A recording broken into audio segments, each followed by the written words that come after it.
Hey guys, I hope you're hungry. Welcome back to War Stories here on the Full Incense channel. My name is Jericho. Today's war story is going to be the first of our superlatives. So, if you missed the episode, the war story, I guess it was the most recent war story on Thursday or Tuesday or whatever it was, explaining it. Basically what we're doing is I'm going to have three different little award shows. This is the first one for video games of 2016. I'm going to do one for movies and one for wrestling.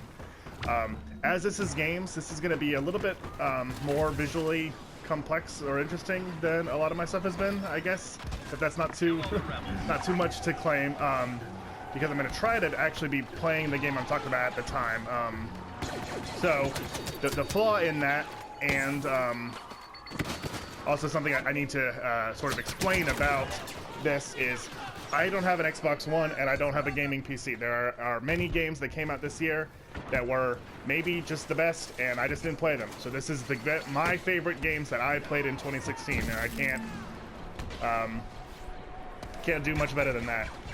For the few games, there are some non-PS4 games that I'm going to be talking about, and those ones I'll just be playing Battlefront, the typical War Stories game, just because that's the game I play for War Stories and I need to show something. But without further ado, let's get right into it. So there are going to be 9 awards, or 9 superlatives, I should say, because not every single one is a positive one. There are 9 superlatives for each of my three award shows. So the awards are going to be my 5 favorite games overall, and then 4 other categories. So we're going to kind of bounce back and forth. So as long as we're here, let's talk about my 5th favorite game overall, one that I could not do, I could not show on the screen. Pokemon Go is my 5th favorite overall game, and I just did an episode only a few weeks ago talking about how disappointed with Pokemon Go I am. But even with that being the case, I still feel like it's a really singular, defining game of this year to me. It was a game that helped me exercise. It made the world kind of take notice of Pokemon again, my very favorite gaming franchise. And even though I feel like Niantic really squandered a lot of what the game could have been, it still was incredible to see the entire world into Pokemon again, like it was the 90s. So I know that it had, you know, very little in the by way of mechanical gameplay, and if you judge it as a game, you know, maybe it would not rank so high. And even 5th best overall for the year is a little much, but it definitely deserves it, in my opinion. So my 5th favorite game overall of 2016 is Pokemon Go. So for the first of our special categories for this gaming superlatives video, we have Overcooked. Overcooked is a ridiculously fun, bargain-priced indie cooperative game in which you cook. The controls are really graspable and clever. It's basically 2 buttons. I played through a lot of it with, well, through all of it with my wife, but a lot of it with my mother-in-law, who has no game experience at all, but was still able to heartily enjoy it because of how it's funny, it's clever, it's fun, it's graspable. Easily the best surprise of 2016. Right now I'm playing it single player, not its ideal. I feel like co-op with as many fellow cooks as possible. In this case, too many cooks don't spoil the brothel. Is really the best way to enjoy this one. And spoiler warning, this isn't going to be the last time that Overcooked is mentioned on this list. I think that Overcooked deserves all the praise it gets. I want to play, like, right now there's what's called the Gourmet Edition with all of the DLC, because this game, not only did it have a regular paid DLC like you might expect, it just came out with a free piece of Christmas themed DLC, just because the developers are awesome. This has been a game that I've enjoyed year long, and like I said, don't be surprised to see this on my list again, because it is something that's truly, truly special in my opinion. Appropriately enough, Uncharted 4. Appropriate in that 4 is 4. I actually was a slightest bit disappointed with this game, as incredible as it is, because it's coming from a franchise that I love. I feel like the first game is like an 8 out of 10, and then the next game is like perfection in video game form. One of the best games I've ever played, 10 out of 10. And then the third game was the most recent sort of disappointment, maybe back to a 9 out of 10. So as much as I love this game, it didn't quite live up to how incredible its predecessors were, but it's a really, really amazing game. It's well deserving of my 4th favorite of 2016. It's well written, the character, everything makes sense, and it's a good conclusion to the series. I hope they're able to resist the impulse to drag poor old Nate back again. But we'll see. If they might not be able to resist such an impulse as Uncharted has basically become Sony's cash cow in recent months and years. But Uncharted 4, it did live up, you know, like, I had ridiculously high expectations. Probably like one of my very most anticipated games of 2016, and the fact that it was my 4th favorite overall, you know, is nothing less than, you know, awesome. Because, yeah, I mean, some of the other games I really look forward to this year ended up being huge disappointments, as you will see later on in this list. But Uncharted 4, a really, really great game. I'm excited about the single-player DLC. I'll be checking that out next year. And I don't know, not much else to say. Uncharted 4 is awesome, but you already knew that. What good is this infinite universe if there's nothing you really want to do in it? So, not all of my awards, superlatives on this show are positive ones. The biggest disappointment of 2016 is clearly 2016's No Man's Sky. I didn't need to say 2016 twice, but I did. I guess you can't always trust what people say. That wasn't as clever as I had hoped it might be in my head, nor is this game as clever as I hoped it might be. I don't know what I'm getting at. Except for that No Man's Sky was, as I gingerly took it out of its metal steelbook collector's case, No Man's Sky was a huge disappointment in every sense of the word.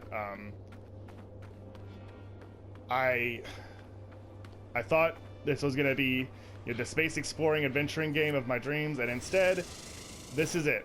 Right now you're seeing this game. Not able to run far or fast. Basically nothing but emptiness and collecting stuff you don't really want to collect. You just need to collect. While you get badgered about, oh, your life support system is low. You don't feel it, you don't see it, it's just all of a sudden you're just dying. Then you go back, put in some material that you've been collecting that has no real, you wouldn't expect. Oh, it's a vortex cube. Got a vortex cube. What's this? It's a vortex. Oh, hey, look, another vortex cube. No Man's Sky took ambition and hype and turned it into this, holding R2 while looking at an iron oxide block. They managed to make, Minecraft is already here, so they made boring, procedurally generated space Minecraft. Easily the biggest disappointment of 2016. I'm ashamed of how wasteful I was to spend the money to get the special edition of this game. But I am hopeful. Maybe next year will be what turns it around. There's the Foundation update just came out that apparently made things a lot better. And I am hopeful that this game could still be something special. But until then, No Man's Sky remains by far the biggest disappointment of 2016. My 3rd favorite game of 2016 is another one that sort of came out of nowhere. People have been talking about it. It was big on Steam. Darkest Dungeon is a game that has driven me crazy to the point where I am too scared to start a quest for the video to be something interesting, because I'm worried that I'll get people killed, because that's the kind of game this is. I will get severely messed up if I do anything foolhardy and go in just for a silly video for my channel, and I don't want to risk that. This is a game that will drive you crazy. This is a game that will frustrate you, but it has such sweet, incredible rewards that it's totally worth it. It has personality like nothing else I've played this year. It honestly is another contender for best surprise. I went with Overcooked because I didn't even know Overcooked was coming until basically it was out. Whereas Darkest Dungeon, I thought that I would probably like it. I looked forward to it. I bought it right away. But Darkest Dungeon is a game I can see myself regularly coming back to. It was great fun to play, to take a break from Battlefront for war stories and do some spooky war stories with this as the background. Like I said, look no further than the fact that I'm too scared to start an actual mission. That how important this game is to me and how great I think it is. Of all the games on this list of my top 5, this is one of the ones that is most likely that I'll continue to play into 2016, and I definitely think there's a good chance that you'll see it on the channel, even more so. So, best game of the year, number 3, that was a weird way to say it, Darkest Dungeon. So our next special award category is the best of PlayStation Plus games. This is Litter Quest Remastered, a game that honestly deserves more than this on my channel. This is a game, as soon as I played it, I knew I was really going to be into it, just because I love word games. I love, like, stretching my mind or whatever, and this is actually really hard to talk about the game. I should have done a post for this, but whatever.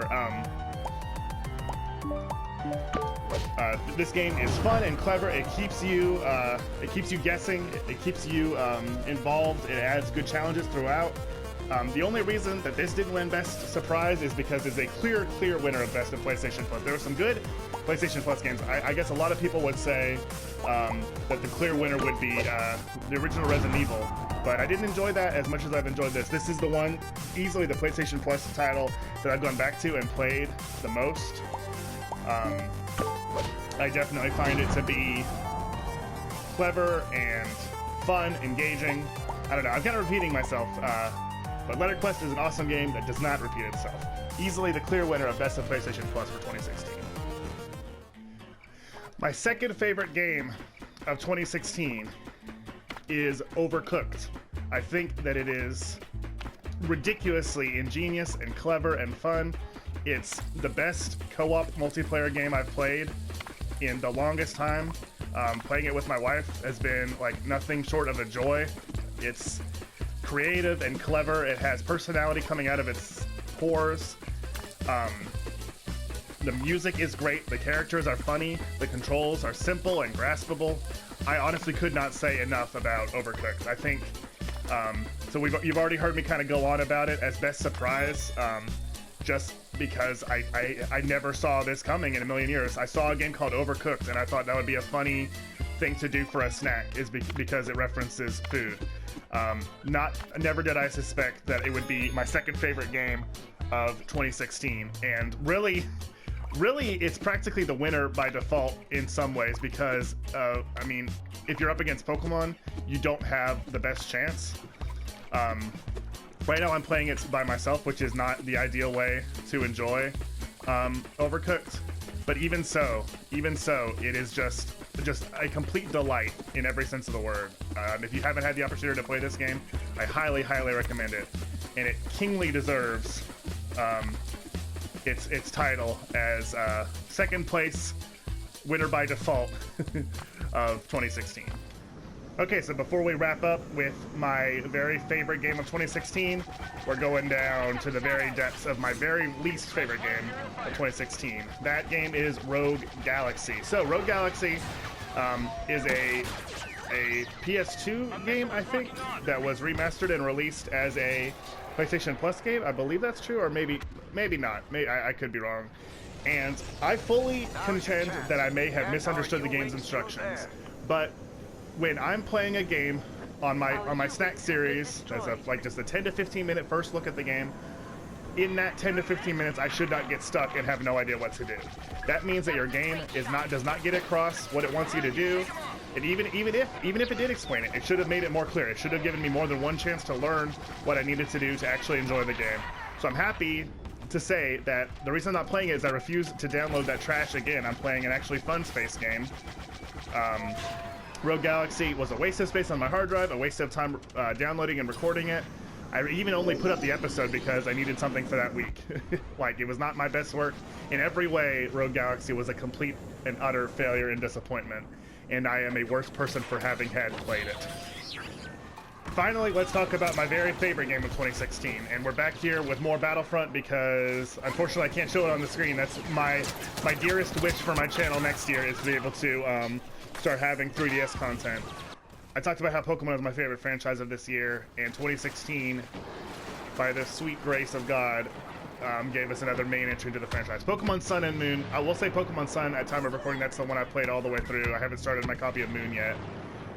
Is far and away my favorite game of 2016. I think it has reinvigorated the franchise in a lot of amazing ways. It's a cool, compelling new set of Pokemon, one of my favorite enemy teams, a good, complex story with some real twists and gravity to it. It's not fake courageous like Apple not wanting to use the headphone jack anymore. It's real courageous to have a game without gems and without HMs, and like really being brave enough to change up the formula just to give their players something new and a truly different, innovative experience. Sun and Moon, it's hard to tell when the game is so recent. I don't want to make any crazy claims about how it was it's my favorite games in the franchise. Heart Gold and Soul Silver are going to be really tough to top, but I really do think that Sun and Moon is going to go down as among my favorites, and is a really special game to me. So thank you guys so much for watching and enjoying. Congratulations to my game of the year, Pokemon Sun and Moon. Make sure you subscribe so you don't miss any more content here on the channel. We have more War Stories every Tuesday and Thursday, and my other 2 episodes of Superlatives will be coming as well. Thank you guys once again for all your support this year, and I'll see you guys next time. I don't know about you, but I'm full.